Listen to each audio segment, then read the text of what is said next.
राम सनेह सकोच बस, कह ससोच सुर राजू। रचहु प्रपंच ही पंच मिली, नाही त भयउ अकाजू। देवराज इंद्र सोच में भरकर कहने लगे कि श्री रामचंद्र जी तो स्नेह और संकोच के वश में हैं, इसलिए सब लोग मिलकर कुछ प्रपंच माया रचो, नहीं तो काम बिगड़ा ही समझो। सुरन सुमिरी शारदा सराही, देवी देव सरनागत पाही।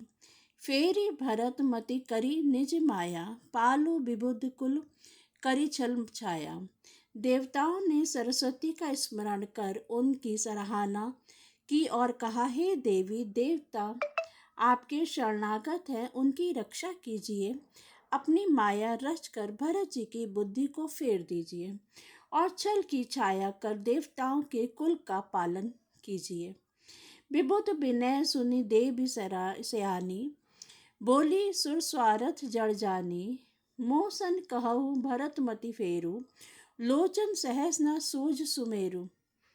देवताओं की विनती सुनकर और देवताओं को स्वार्थ के वश होने से मूर्ख जानकर बुद्धिमती सरस्वती जी बोली, मुझसे कह रहे हो कि भरत जी की मति पलट दो। हजार नेत्रों से भी तुमको सुमेरु नहीं सूझ पड़ता।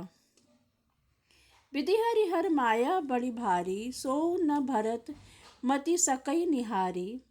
सो मति मोही कहत करु भोरी, चंदनी कर की चंड कर चोरी। ब्रह्मा विष्णु और महेश की माया बड़ी प्रबल है, किंतु वह भी भरत जी की बुद्धि की ओर ताक भी नहीं सकती। उस बुद्धि को तुम मुझसे कह रहे हो कि भोली कर दो, बुलावे में डाल दो। अरे चांदनी कहीं प्रचंड किरण वाले सूर्य को चुरा सकती है। भरत हृदय से राम निवासु, तह की तिमिर जह तरनी प्रकाशु।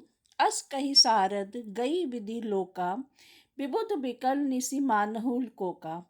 भरत जी के हृदय में श्री सीताराम जी का निवास है। जहाँ सूर्य का प्रकाश है वहाँ कहीं अंधेरा रह सकता है। ऐसा कहकर सरस्वती जी ब्रह्मलोक को चली गई। देवता ऐसे व्याकुल हुए जैसे रात्रि में चकवा व्याकुल होता है। सुर स्वार्थी मलिन मन, कीन कुमंत्र कुठाटू। रचि प्रपंच माया प्रबल, भय भ्रम अति अरति उचाटू। मलिन मन वाले स्वार्थी देवताओं ने बुरी सलाह करके बुरा ठाठ षड्यंत्र रचा। प्रबल माया जाल रचकर भय भ्रम अप्रीति और उच्चाटन फैला दिया। करी कुचाली सोचत सुर राजू, भरत हाथ सब काज अकाजू। गए जनकु रघुनाथ समीपा, सन्माने सब रविकुल दीपा। कुचाल करके देवराज इंद्र सोचने लगे कि काम का बनना बिगड़ना सब भरत जी के हाथ है। इधर राजा जनक जी मुनि वशिष्ठ जी आदि के साथ श्री रघुनाथ जी के पास गए। सूर्यकुल के दीपक श्री रामचंद्र जी ने सबका सम्मान किया। समय समाज धर्म अभिरोधा, बोले तब रघुवंश पुरोधा। जनक भरत संवाद सुनाई, भरत कहाहुति कही सुहाई।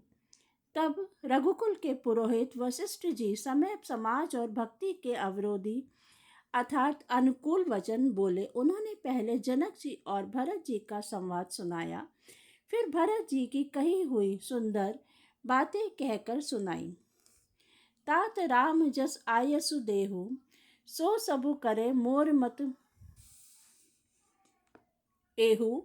सुनि रघुनाथ जोरी जुग पानी, बोले सत्य सरल मृदुबानी। फिर बोले, हे तात राम, मेरा मत तो यह है कि तुम जैसा आज्ञा दो वैसा ही सब क्यों करें। यह सुनकर दोनों हाथ जोड़कर श्री रघुनाथ जी सत्य सरल और कोमल वाणी बोले। विद्यमान आपुनी मिथिलेशु, मोर कहब सब भांति भरेसु। राउर राय रजायसु होई, राउरी शपथ सही सिर सोई। आपके और मिथिलेश्वर जनक जी के विद्यमान रहते मेरा कुछ कहना सब प्रकार से भद्दा, अनुचित है। आपकी और महाराज की जो आज्ञा होगी, मैं आपकी शपथ करके कहता हूँ, वह सत्य ही सबको शिरोधार्य होगी। राम शपथ सुनी मुनि जनकु, सकुचे सभा समेत, सकल बिलोकत भरत मुखु, बनई न उतरु देत। श्री रामचंद्र जी शपथ सुनकर सभा समेत मुनि और जनक जी की सकचा गए, स्तंभित रह गए। किसी ने उत्तर देते नहीं बनता। सब लोग भरत जी का मुंह ताक रहे हैं। सभा सकुच बस भरत निहारी, राम बंधु धरी धीरजु भारी, कुसुमेऊ देखी सुनेहु सभारा, बढ़त विधि जिमि घटत निवारा। भरत जी ने सभा को संकोचवश देखा। राम बंधु ने बड़ा भारी धीरज धर कर कुसुमे देखकर अपने उमड़ते हुए प्रेम को संभाला, जैसे बढ़ते हुए विंध्याचल को अगस्त जी ने रोका था। शोक कनक लोचन मति छोनी, हरि बिमल गुण गण जग जोनी, भरत विवेक बराहा विशाला, अनायास उदरी तेहि काला। शोक रूपी हिरण्याक्ष ने सारी सभा की बुद्धि रूपी पृथ्वी को हर लिया, तो विमल गुण समूह रूपी जगत की योनि उत्पन्न करने वाली थी। भरत जी ने विवेक रूपी विशाल वराह रूपधारी भगवान ने शोक रूपी हिरण्याक्ष को नष्ट कर बिना ही परिश्रम के उसका उद्धार कर दिया। करी प्रणाम सब कहा कर जोरे, राम राव गुरु साधु निहोरे, चमक आजु अति अनुचित मोरा, कहो बदन मुदु वचन कठोरा। भरत जी ने प्रणाम करके सबके प्रति हाथ जोड़े और श्री रामचंद्र जी, राजा जनक जी, गुरु वशिष्ठ जी और साधु संत समेत सबसे विनती की और कहा, आज मेरे इस अत्यंत अनुचित बर्ताव को क्षमा कीजिएगा। मैं कोमल मुख से कठोर धष्टापूर्वक वचन कह रहा हूँ। हिय सुमेरी शारदा सुहाई, मानस ते मुख पंकज आई, विमल विवेक धर्म न्यायशाली, भरत भारती मंजू मराली। फिर उन्होंने हृदय में सुहावनी सरस्वती जी का स्मरण किया। वे मानस से उनके मन रूपी मानसरोवर से उनके मुखार विंद पर आ विराजे। निर्मल विवेक धर्म और नीति से युक्त भरत जी की वाणी सुंदर हंसनी के समान गुण दोष का विवेचन करने वाली है। निरखी विवेक विलोचन ही शिथिल स्नेह समाजु, करी प्रणामु बोले भरतु सुमरे सिय रघुराजु।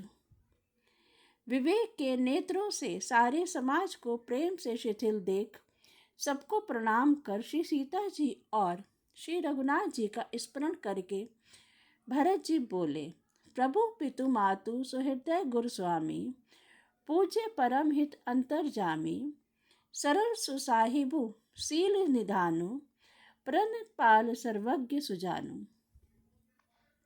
हे प्रभु, आप पिता माता सुहृदय गुरु स्वामी पूज्य परम हितैषी और अंतर्यामी हैं। सरल हृदय श्रेष्ठ मालिक, शील के भंडार, शरणागत की रक्षा करने वाले, सर्वज्ञ सुजान, समरथ शरणागत हितकारी, गुण गाहक अवगुण अघहारी, स्वामी गोसाई ही सरिस गोसाई, मोहि समान मैं साई दुहाई। समर्थ, शरणागत का हित करने वाले, गुणों का आदर करने वाले और अवगुणों तथा पापों को हरने वाले। हे गोसाई, आप सरीखे स्वामी आप ही हैं और स्वामी के साथ द्रोह करने में मेरे समान मैं ही हूँ। प्रभु पितु बचन मुँह बस पेली, आयु यहाँ समाज सकेली, जग भल पोच ऊंच अरु नीचू, अमीय अमर पद माहुरु मीचू। मैं मुँहवश प्रभु आपके और पिताजी के वचनों का उल्लंघन कर और समाज बटोर कर यहाँ आया हूँ। जगत में भले बुरे, ऊंचे नीचे, अमृत और अमर पद, देवताओं का पद, विष और मृत्यु आदि, राम रजाई मेट मन, माही देखा सुना कतहु को नाही। सो मैं सब विधि कीन्ही ढिठाई, प्रभु मानी सनेह सेवकाई। किसी को भी कहीं ऐसा नहीं देखा सुना जो मन में भी श्री रामचंद्र जी आपकी आज्ञाओं को मेट दे। मैंने सब प्रकार से वही ढिठाई की, परंतु प्रभु ने उस ढिठाई को स्नेह और सेवा मान लिया। जय श्री राम।